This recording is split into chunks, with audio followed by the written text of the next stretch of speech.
कहीं नहीं मिला। मैंने बड़े बड़े बिजनेसमैन देखे। हम मानते हैं कि हिंदुस्तान में एक कंपनी बहुत बड़ी है जिसका नाम है रिलायंस। जानते हैं सर? उनके जो मालिक हुआ करते थे मिस्टर धीरूभाई अंबानी, वो भी अपने दोनों बेटों को बराबर खड़ा नहीं कर पाए।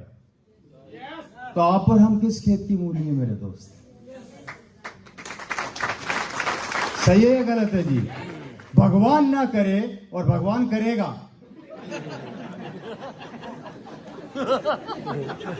ये भी मानकर चलना। ये बोलने में बड़ा अच्छा लगता है कि भगवान ना करे, पर कड़वा सत्य वो तो करेगा, क्योंकि उसको रोक नहीं सकते। भगवान ना करे कि भगवान करेगा कि एक दिन हम इस दुनिया में ना रहे, तो उसके बाद उस परिवार का आने वाले भविष्य में हमारे बच्चों की जिंदगी क्या होगी, ये सबसे बड़ा क्वेश्चन मार्क पूरे इंडिया में नहीं पूरे वर्ल्ड में है। और जिसका भुगतान, जिसका खामियाजा हमारी आने वाली जनरेशन को भुगतना पड़ रहा है। और धीरे धीरे हमारी आने वाली जनरेशन बढ़ने की बजाय एक सैचुरेशन पॉइंट पे आके रुक गई है। अगर आप चाहते हैं कि ऐसी जिंदगी से बाहर निकले, तो आज ये कमिटमेंट अपने आप से यहां से करके जाना, क्योंकि ये दुनिया का वो व्यापार है, यहां पर खोने के लिए कुछ नहीं है, पर पाने के लिए बहुत कुछ है। पाने के लिए बहुत कुछ है, क्योंकि ये दुनिया का वो व्यापार है जो आपसे इन्वेस्टमेंट नहीं मांगता। इस व्यापार की सबसे बड़ी कमजोरी मैं बता देता हूं क्या है। हम इस व्यापार को बहुत हल्के से ले लेते हैं, क्योंकि यहां पे इन्वेस्टमेंट नाम की कोई चीज नहीं है ना, इसलिए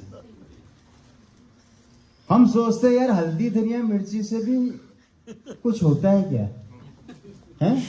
अरे हल्दी धनिया मिर्ची से अगर कुछ नहीं होता, तो रतन टाटा साहब जो ट्रक बेचते हैं, जैगुआर बेचते हैं, लैंड रोवर बेचते हैं, उनको टाटा नमक बेचने की जरूरत कहां पड़ गई?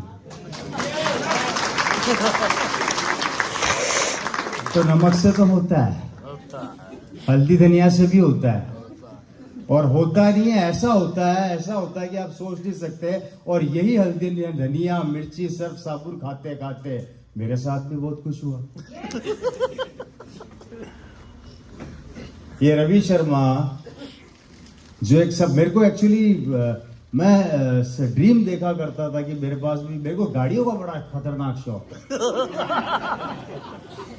है तो है यार, अब क्या कर सकते हैं। मेरी वो सब ड्रीम पूरे होते जा रहे हैं और आगे बढ़ते चले जा रहे हैं, उस पर चर्चा करेंगे आगे। तो सब कुछ मिलता है, लेकिन आपको तभी मिलेगा जब आज आप अपनी पुरानी सोच को बदल के नई सोच में लेके आओगे। पुरानी सोच क्या? पहले तो हाथ खड़ा करो, कितने लोग हैं जिनको मेरी बात समझ में आ रही है? प्रॉपर आ रही है? मेरी वॉइस प्रॉपर क्लियर पीछे तक सुनाई दे रही है? अच्छा लगे तो ताली बजा देना, बुरा लगे तो भी बजा देना।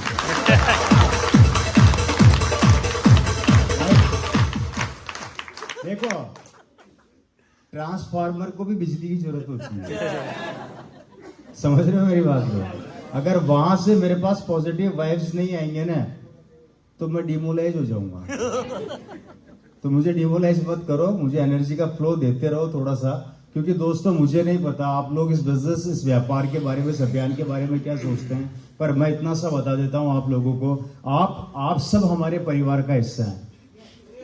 और नहीं है तो बनने वाले, क्योंकि इस दुनिया के अंदर जब परिवार में खुशियां आती है तो कोई खुश हो ना हो, लेकिन यहां पर जब किसी के घर में खुशियां आती है तो उसकी अपलाइन यहां पर एक टांग पर नाचती है।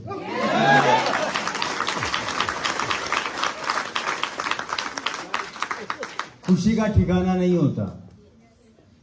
गाड़ी वो ला रहा है, नाच वो रहा है, घर उसका बन रहा है, ईंटें वो उठा रहा है या नहीं? आप चेक कर लेना। आप अपनी टीम में किसी को फोन करके बोल देना कि मैं अपना घर बना रहा हूं, अपनी अपलाइन को बोल देना, तू टेंशन मत कर, शाम तक तेरे को क्या चाहिए सब पहुंच जाएगा, क्योंकि तेरा मकान बनेगा तभी तो मेरे घर में खुशी आएगी। और हम तो यही है भैया, हम तो, हमारा तो व्यापार भी, मैं भी यही करता हूं। मेरी भी 2 टीम है, मेरी भी 2 टीम के लोग हैं। मैं भी उनके लिए भगवान से अगरबत्ती चला के यही मांगता हूं, प्रभु मुझे कुछ मत देना, इन दोनों को अरबपति बना देना। मुझे कुछ मत देना, इन दोनों को अरबपति बना देना, बाकी मैं संभाल लूंगा। तो ऐसा व्यापार कहीं है क्या इस दुनिया में दोस्तों? ये पहला ऐसा सिस्टम है। मैं नए लोगों को बता देना चाहता हूं दोस्तों, यहाँ पर आपकी खुशी, आपके परिवार की खुशी में हम सब सम्मिलित होते हैं, हम इकट्ठे होते हैं, उसको सेलिब्रेट करते हैं, खुशियां बांटते हैं। तो ऐसे व्यापार को समझना चाहिए कि समझना चाहिए, लेकिन हमारी पुरानी सोच हमें रोक रही है।